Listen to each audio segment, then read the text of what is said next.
नमस्कार मित्रांनो, आजच्या व्हिडिओमध्ये मी तुम्हाला संकष्ट चतुर्थी निमित्त अशी एक कथा सांगणार आहे, ज्या कथेमुळे तुमच्या जीवनात सकारात्मक बदल घडून येतील.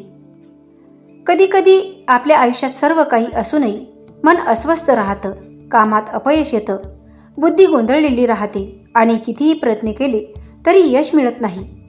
शास्त्र सांगतं, ही अवस्था केवळ नशिबाची नसून कधीकधी विघ्नहर्त्या गणेशाच्या अप्रसन्नतेचं लक्षण असू शकतं.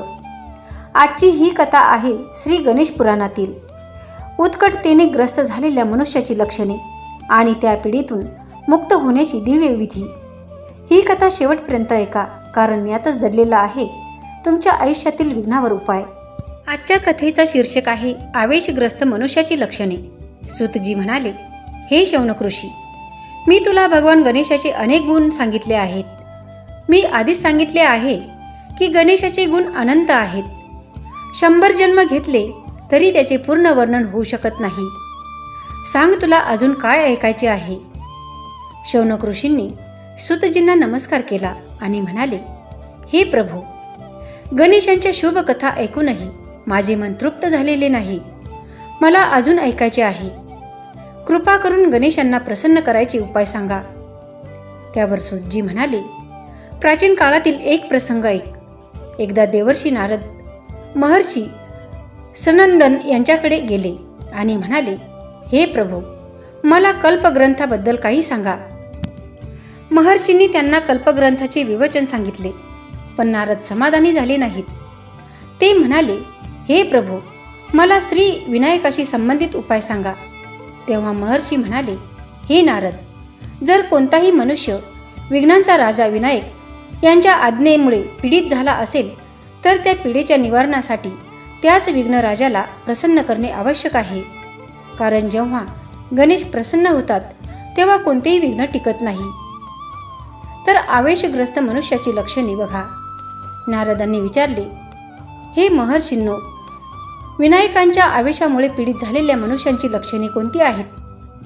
महर्षी सनंदन म्हणाले, हे देवर्षी, जेव्हा ब्रह्मदेव आणि भगवान शंकरांनी गजाननाला सर्व गणांचे अधिपती केले तेव्हा त्यांना गणपती, गणेश, गणाध्यक्ष अशी नावे मिळाली. त्यांना विघ्नांचा नाश करण्याचे कार्य सोपवण्यात आले.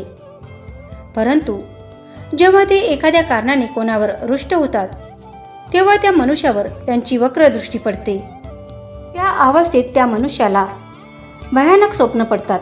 स्वप्नामध्ये लाल वस्त्र परिधान केलेला मनुष्य स्वप्नात दिसतो. त्याच्या भोवती चांडाळ, गाढवे, उंट त्यांचे समूह दिसतात. अनेक अशुभ भयावह दृश्य दिसतात. आणि जागृत अवस्थेतील लक्षणे.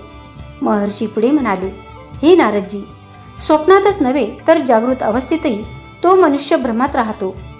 जणू जीवजंतू त्याला चावत आहेत असा भास होतो. मन सतत अस्वस्थ राहते. भीती व संशयामुळे तो कोणतेही कार्य करू शकत नाही. प्रवास करायचा असला तरी ते शक्य होत नाही. यामुळे अपयश, नुकसान आणि तिरस्कार वाढतात.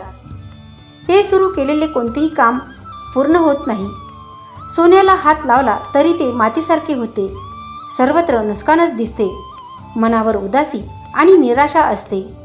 वादविवादात नेहमी पराभव होतो. समाजात अपमान सहन करावा लागतो.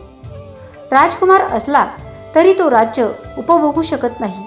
राजा असेल तर राज्य हातातून निघून जाते. शत्रूंची भीती कायम राहते. प्रजा बंड करते. विद्वान असेल तरी विद्या कमी होते. विद्यार्थी असेल तर अभ्यासात अपयश येते. व्यापाऱ्याला व्यापारात तोटा येतो. शेतकऱ्याच्या शेतीचे नुकसान होते. कुमारी कन्येला योग्य वर मिळत नाही. दाम्पत्यात कलह वाढतो. संतान प्राप्ती होत नाही.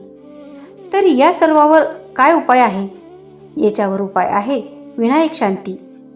विनायक शांतीचा विधी व्हिडिओमध्ये मी संक्षिप्त रूपात तुम्हाला सांगत आहे. यावर महर्षी म्हणाले, हे नारदजी, भगवान गणेश सहज भक्तीने प्रसन्न होतात. दिखावा न करता शुद्ध प्रेमाभावाने त्यांची उपासना केली पाहिजे. त्यानंतर त्यांनी विनायक शांती विधी सांगितली. स्थापना करून पंचमृतिका, अभिषेक मंत्र, गणेश गौरी पूजन, हवन, ब्राह्मण भोजन व दक्षिणा या विधीने गणेशांच्या आवेशाने झालेले सर्व पीडा नष्ट होतात. तर मित्रांनो, ही कथा आपल्याला घाबरवण्यासाठी नाही तर जागं करण्यासाठी आहे. जर तुमच्या आयुष्यात सतत अपयश, मानसिक अस्वस्थता, विघ्नांची मालिका दिसत असेल तर दोष शोधू नका, उपासना वाढवा. विघ्न निर्माण करणारे तेच विघ्नहर्ता आहेत. दररोज श्रद्धेने म्हणा ओम गंगणपतये नमः या मंत्राचा रोज 108 वेळा जप केल्यास बघा तुमच्या आयुष्यात काय बदल होतोय.